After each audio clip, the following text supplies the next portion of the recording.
Hi guys, welcome back to my video. ఏంది చూపిస్తుంది అని అనుకుంటున్నారా? ఇక్కడ మా అన్నయ్య చికెన్ బిర్యానీ చేస్తున్నారు అనమాట.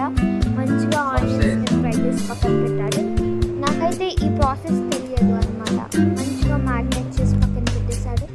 అందుకే నా కోసం ఎక్స్ప్లెయిన్ చేస్తున్నాడు ఎలా చేయాలి చికెన్ బిర్యానీ అని. సో మంచిగా లిమిట్ ఆయిల్ చెప్పేసి స్టవ్ మీద 30 to 40 minutes చేసేస్తే మన టేస్టీ బిర్యానీ రెడీ అయిపోతుంది అనమాట. టెక్స్చర్ చూడండి. దీంట్లో అయితే ఎటువంటి ఫుడ్ కలర్ వేయలేదన్నమాట. వేయకుండానే అంత కలర్ఫుల్గా చేశారు. ఏం స్పెషల్ అనుకుంటున్నారా? నా బర్త్డే అనమాట, and also world's biryani day అనమాట. అందుకే మా అన్నయ్య మా కోసం టేస్టీ బిర్యానీ చేశాడు. ఇలా మంచిగా మా మమ్మీ సర్వ్